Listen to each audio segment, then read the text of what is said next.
नमो नमः।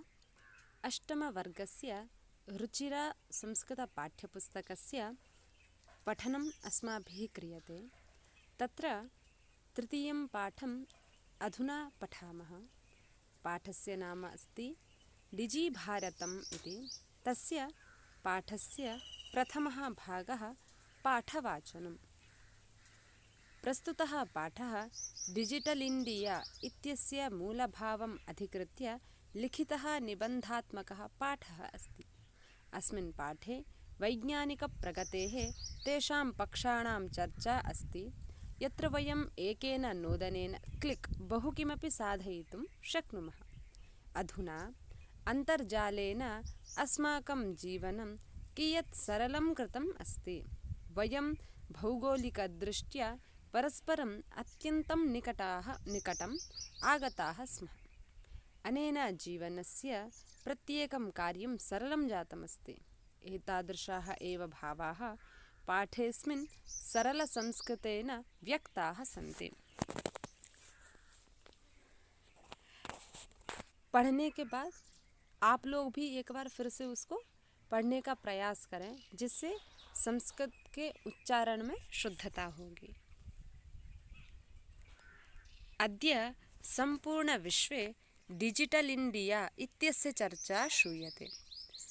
अस्य पदस्य कः भावः इति मनसि जिज्ञासा उत्पद्यते। कालपरिवर्तनेन सह मानवस्य आवश्यकतापि परिवर्तते। प्राचीनकाले ज्ञानस्य आदानप्रदानं मौखिकम् आसीत्। विद्या च श्रुतिपरम्परया गृह्यते स्म। अनन्तरं तालपत्रोपरि भोजपत्रोपरि च लेखनकार्यम् आरब्धम्। परवर्तिनि काले कागदस्य लेखन्याः च आविष्कारेण सर्वेषाम् एव मनोगतानां भावानां कागदोपरि लेखनं प्रारब्धम्। टङ्कणयन्त्रस्य आविष्कारेण तु लिखिता सामग्री टङ्किता सति बहुकालाय सुरक्षिता अतिष्ठत्। वैज्ञानिकप्रविधेः प्रगतियात्रा पुनरपि अग्रे गता। अद्य सर्वाणि कार्याणि सङ्गणकनामकेन यन्त्रेण साधितानि भवन्ति। समाचारपत्राणि, पुस्तकानि च कम्प्यूटर् माध्यमेन पठ्यन्ते, लिख्यन्ते च। कागदोद्योगे वृक्षाणाम् उपयोगेन वृक्षाः कर्त्यन्ते स्म। परं सङ्गणकस्य अधिकाधिकप्रयोगेण वृक्षाणां कर्तने न्यूनता भविष्यति इति विश्वासः। अनेन पर्यावरणसुरक्षायाः दिशि महान् उपकारो भविष्यति। अधुना आपणे वस्तुक्रयार्थं रूप्यकाणाम् अनिवार्यता नास्ति। डेबिट् कार्ड्, क्रेडिट् कार्ड् इत्यादिभिः सर्वत्र रूप्यकाणां स्थानं गृहीतम्।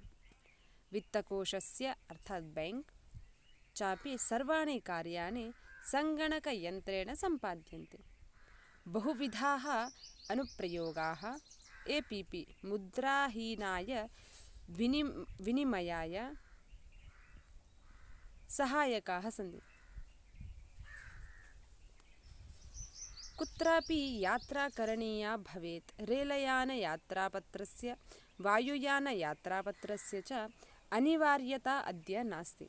सर्वाणि पत्राणि अस्माकं चलदूरभाषायन्त्रे ईमेल् इति स्थाने सुरक्षितानि भवन्ति, यानि सन्दर्श्य वयं सौकर्येण यात्रायाः आनन्दं गृह्णीमः। चिकित्सालयेपि उपचारार्थं रूप्यकाणाम् आवश्यकता अद्य नानुभूयते। सर्वत्र कार्ड् माध्यमेन, ई-बेङ्क् माध्यमेन च शुल्कं प्रदातुं शक्यते। तद्दिनं नातिदूरं यदा वयं हस्ते एकमात्रं चलदूरभाषायन्त्रम् आदाय सर्वाणि कार्याणि साधयितुं समर्थाः भविष्यामः। वस्त्रपुटके रूप्यकाणाम् आवश्यकता न भविष्यति। पास्बुक्, चेक्बुक् इत्यनयोः आवश्यकता न भविष्यति। पठनार्थं पुस्तकानां, समाचारपत्राणाम् अनिवार्यता समाप्तप्राया भविष्यति। लेखनार्थम् अभ्यासपुस्तिकायाः कागदस्य वा ज्ञानान्वेषणार्थं शब्दकोशस्यापि आवश्यकता न भविष्यति। अपरिचितमार्गस्य ज्ञानार्थं मार्गदर्शकस्य मानचित्रस्य आवश्यकतायाः अनुभूतिः अपि न भविष्यति। एतत् सर्वम् एकेनैव यन्त्रेण कर्तुं शक्यते। शाकादिक्रयार्थं फलक्रयार्थं विश्रामगृहेषु कक्षं सुनिश्चितं कर्तुं चिकित्सालये शुल्कं प्रदातुं किं बहुना दानमपि दातुं चलदूरभाषायन्त्रम् एव अलम्। डिजिभारतम् इति अस्यां दिशि वयं भारतीयाः द्रुतगत्या अग्रे सरामः।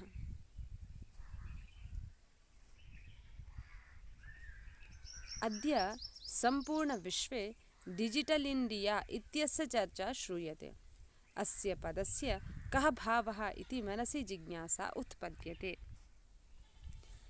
अधुना पाठस्य विवरणम्, अर्थात पाठ में हमने जो पढ़ा है उन शब्दों का अर्थ, उन शब्दों की विभक्तियाँ, स्वरूप इत्यादि जानते हैं।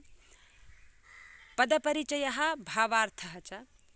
पूर्वं वाक्यं पठितं, वाक्यद्वयं पठितं, तेषामत्र अर्थः उच्यते। अद्य इति अव्ययपदम्, अर्थः अद्यत्वे वर्तमानसमये इति। सम्पूर्णविश्वे अर्थात् समग्रसंसारे। अकारान्तः पुल्लिङ्गः सम्पूर्णविश्वशब्दः, सप्तमी विभक्तिः एकवचनम्। इत्यस्य, अस्मिन् शब्दे इति अस्य इति शब्दद्वयं वर्तते, तत्र सन्धिर्जाता। इति निर्देशकार्थम् अव्ययम्। अस्य अर्थात् एतस्य इत्यर्थः। मकारान्तः सर्वनामशब्दः नपुंसकलिङ्गे इदम् इति, तस्य षष्ठी विभक्तिः एकवचनरूपम् अस्य इति। पदस्य अर्थात् शब्दस्य। अकारान्तः नपुंसकलिङ्गः पदशब्दः, षष्ठी विभक्तिः एकवचनं। कः? प्रश्नबोधकं पदं, प्रश्नार्थबोधकं पदम्। अर्थात् कः इति शब्देन प्रश्नः, केनचित् प्रश्नः कृतः इति ज्ञायते। किमिति मकारान्तः नपुंसकलिङ्गः शब्दः, प्रथमा विभक्तिः एकवचनं। भावः तात्पर्यम् इत्यर्थः। भाव इति अकारान्तः पुल्लिङ्गशब्दः, प्रथमा विभक्तिः एकवचनं। मनसि चित्ते इत्यर्थः। मनसिति सकारान्तः नपुंसकलिङ्गः शब्दः, सप्तमी विभक्तिः एकवचनं। जिज्ञासा, ज्ञातुम् इच्छा, जानने की इच्छा। जिज्ञासा इति आकारान्तः स्त्रीलिङ्गः शब्दः, प्रथमा विभक्तिः एकवचनं। उत्पद्यते, उत्पन्ना भवति। जिज्ञासा जागती है, जानने की इच्छा उत्पन्न होती है। उत उपसर्गपूर्वकं पदधातोः कर्मणि लट्लकारः, प्रथमपुरुष एकवचनं। भावबोधनं श्रूयते अर्थात् श्रुतं भवति इति। का श्रूयते? चर्चा श्रूयते। कस्य चर्चा श्रूयते? डिजिटल् इण्डिया इत्यस्य चर्चा श्रूयते। डिजिटल् इण्डिया इत्यस्य चर्चा कुत्र श्रूयते? डिजिटल् इण्डिया इत्यस्य चर्चा सम्पूर्णविश्वे श्रूयते। उत्पद्यते अर्थात् उत्पन्ना भवति इति। का उत्पद्यते? जिज्ञासा उत्पद्यते। कुत्र जिज्ञासा उत्पद्यते? मनसि जिज्ञासा उत्पद्यते। मनसि कीदृशी जिज्ञासा उत्पद्यते? मनसि कः भावः इति जिज्ञासा उत्पद्यते। मनसि कस्य कः भावः इति जिज्ञासा उत्पद्यते। मनसि अस्य पदस्य कः भावः इति जिज्ञासा उत्पद्यते। पदस्य इति पदं कस्य कृते प्रयुक्तं? पदस्य इति पदं डिजिटल् इण्डिया इत्यस्य कृते प्रयुक्तम्। अग्रिमः भागः कालपरिवर्तनेन सह मानवस्य आवश्यकता अपि परिवर्तते। प्राचीनकाले ज्ञानस्य आदानप्रदानं मौखिकम् आसीत्। विद्या च श्रुतिपरम्परया गृह्यते स्म। पदपरिचयः भावार्थश्च कालपरिवर्तनेन अर्थात् समयपरिवर्तनेन। कालपरिवर्तन इति अकारान्तः नपुंसकलिङ्गः शब्दः तृतीया विभक्तिः एकवचनं। सः इति सार्धं साकम् इत्यर्थः साधम इति। सः इति अव्ययपदं। मानवस्य मनुष्यस्य इत्यर्थः। मानव इति अकारान्तः पुल्लिङ्गः शब्दः षष्ठी विभक्तिः एकवचनं। आवश्यकता अपेक्षा इत्यर्थः।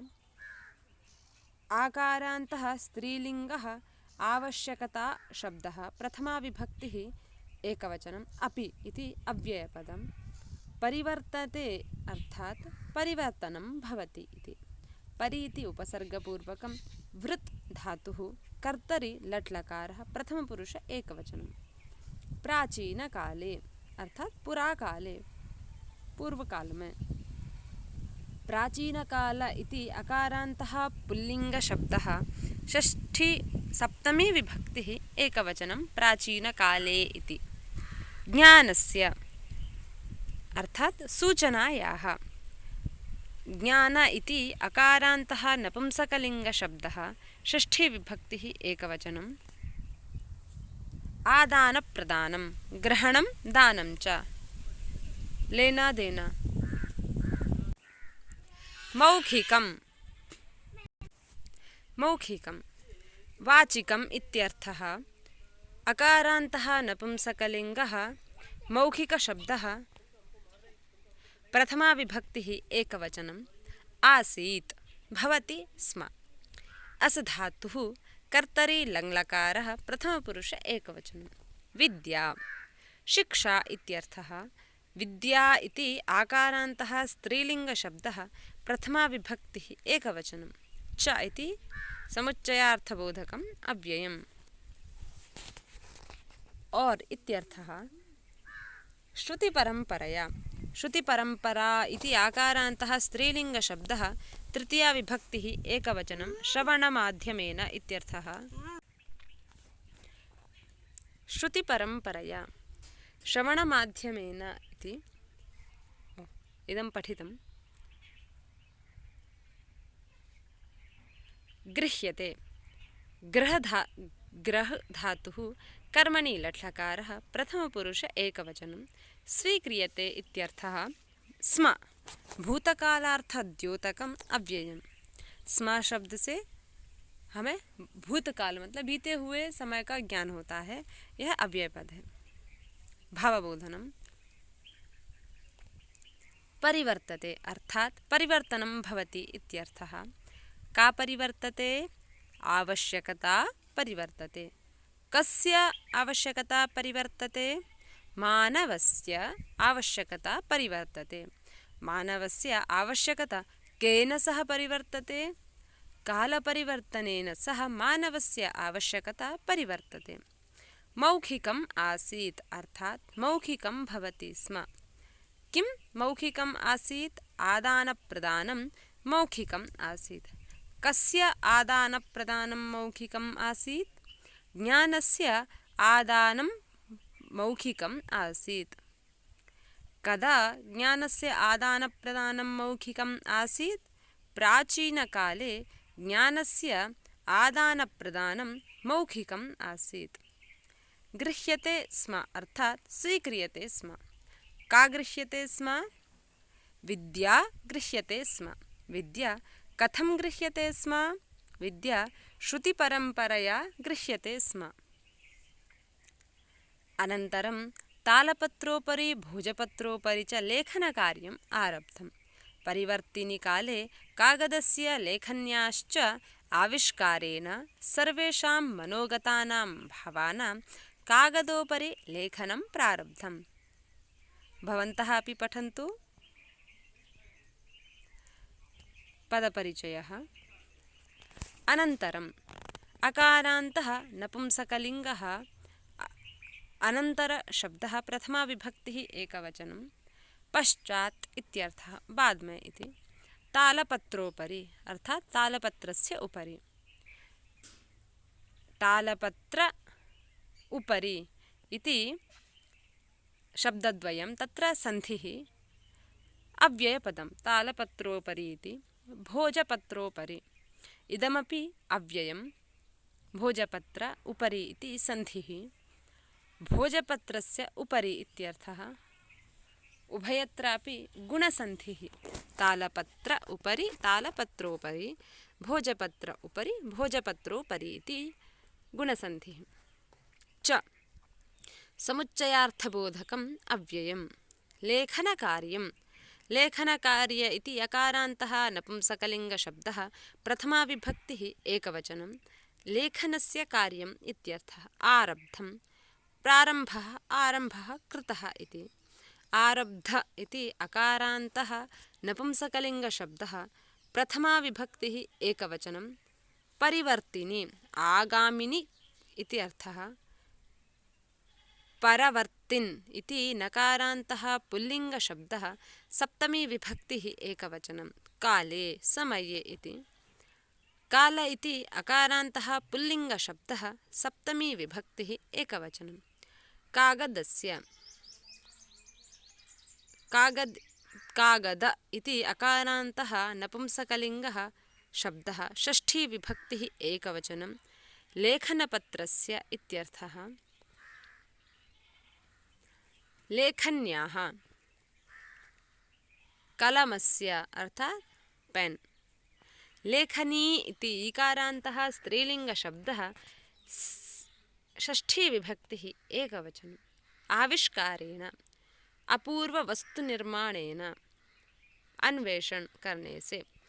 आविष्कार इति अकारान्तः पुल्लिङ्गशब्दः तृतीया विभक्तिः एकवचनं। सर्वेषां समस्तानाम् इत्यर्थः। सर्व इति अकारान्तः पुल्लिङ्गशब्दः षष्ठी विभक्तिः बहुवचनम्। एव इति किम् अव्ययपदं निश्चयार्थबोधकम् अव्ययपदं। मनोगतानां मनसि उत्पन्नानाम् इत्यर्थः। अकारान्तः नपुंसकलिङ्गः मनोगतशब्दः षष्ठी विभक्तिः बहुवचनं।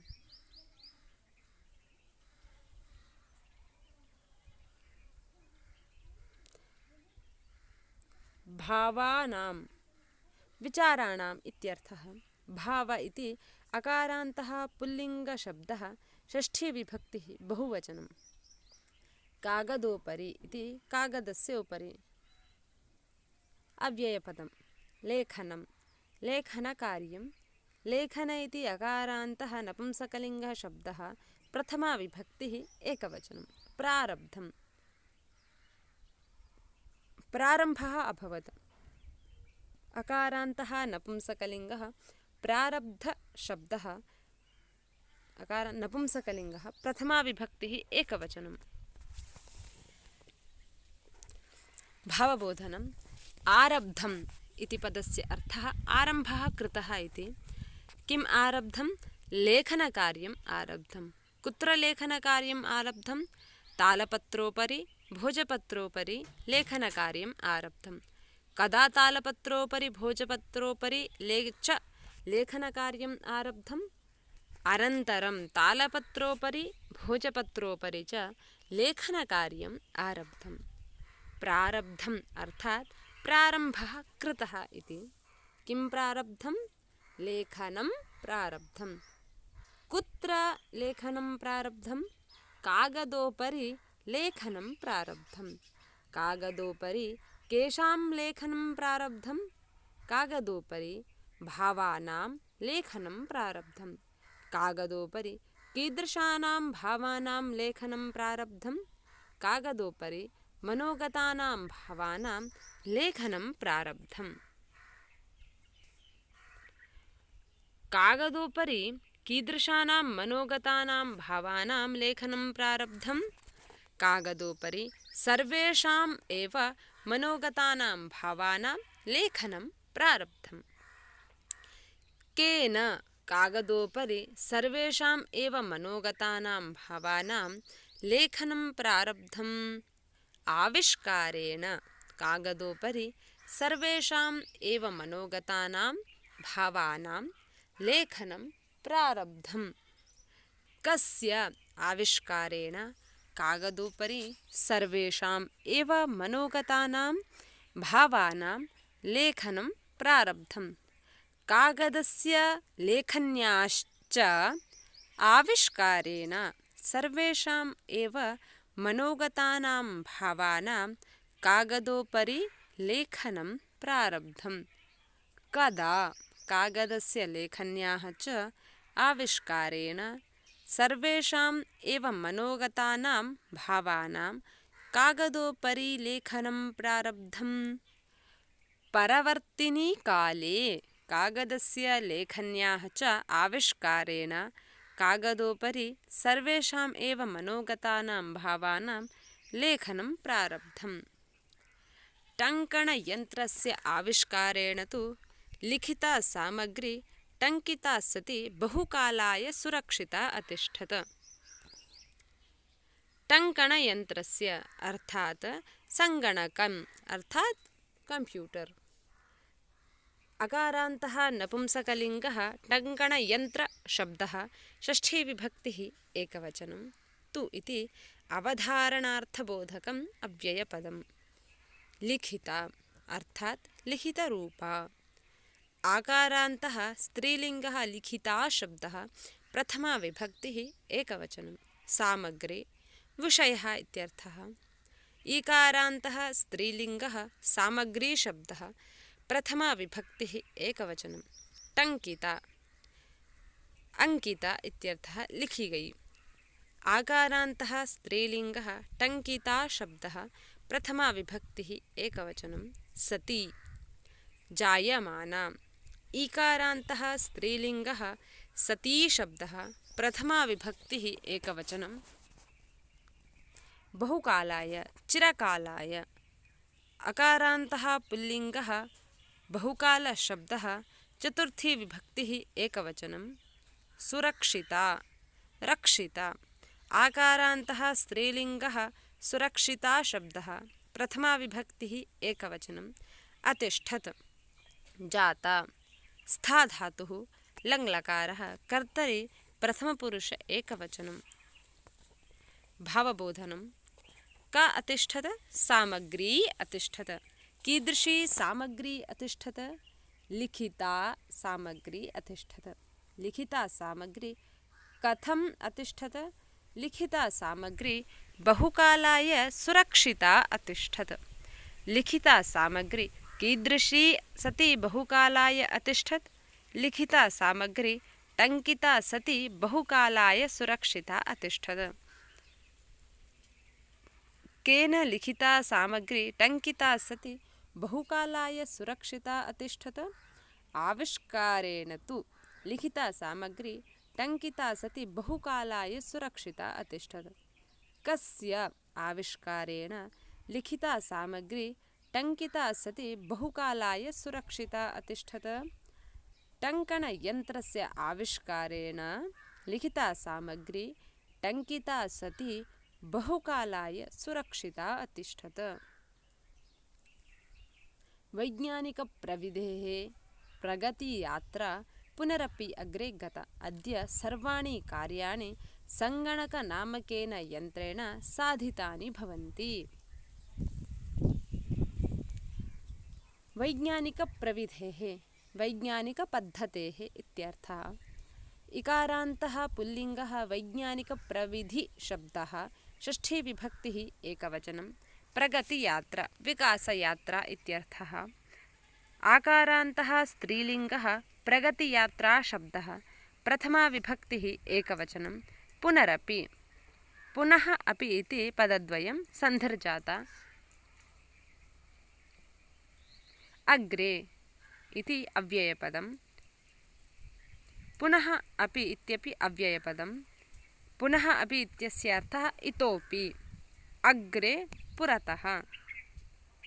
गता वर्धिता इत्यर्थः। गम धातुः क्तप् प्रत्ययः। गता इति आकारान्तः स्त्रीलिङ्गः शब्दः। प्रथमा विभक्तिः एकवचनम्। अद्य इति अव्ययपदम् अद्यत्वे इत्यर्थः। सर्वाणि सर्व इति अकारान्तः नपुंसकलिङ्गः शब्दः। प्रथमा विभक्तिः बहुवचनं। समग्राणि इत्यर्थः। कार्याणि कर्माणि इत्यर्थः। कार्य इति अकारान्तः नपुंसकलिङ्गः शब्दः। प्रथमा विभक्तिः बहुवचनं। सङ्गणकनामकेन सङ्गणकसंज्ञकेन इत्यर्थः। सङ्गणकनामक इति अकारान्तः नपुंसकलिङ्गः शब्दः। तृतीया विभक्तिः एकवचनं। यन्त्रेण उपकरणेन इत्यर्थः। यन्त्र इति अकारान्तः नपुंसकलिङ्गः शब्दः। तृतीया विभक्तिः एकवचनं। साधितानि सम्पादितानि सिद्धि किए इत्यर्थः। साधित इति अकारान्तः नपुंसकलिङ्गः शब्दः। प्रथमा विभक्तिः बहुवचनं। भवन्ति भूधातुः लट्लकारः प्रथमपुरुष बहुवचनं। जायन्ते इत्यर्थः। भावबोधनं। कुत्र गता गता अर्थात् वर्धिता इत्यर्थः। कुत्र गता अग्रे गता। कथम् अग्रे गता पुनरपि अग्रे गता। का पुनरपि अग्रे गता प्रगतियात्रा पुनरपि अग्रे गता। कस्य प्रगतियात्रा पुनरपि अग्रे गता। वैज्ञानिकप्रविधेः प्रगतियात्रा पुनरपि अग्रे गता। साधितानि भवन्ति अर्थात् सम्पादितानि भवन्ति इत्यर्थः। कानि साधितानि भवन्ति सर्वाणि कार्याणि साधितानि भवन्ति। सर्वाणि कार्याणि केन साधितानि भवन्ति सर्वाणि कार्याणि यन्त्रेण साधितानि भवन्ति। सर्वाणि कार्याणि केन यन्त्रेण साधितानि भवन्ति सर्वाणि कार्याणि सङ्गणकनामकेन यन्त्रेण साधितानि भवन्ति। अग्रिमाणां विषयाणां भावबोधनं शब्दादिज्ञानम् अग्रिमपाठे पठामः। अग्रिमसत्रे पठामः। धन्यवादाः। हिन्दीभाषायाम् अर्थमपि पठामः इति।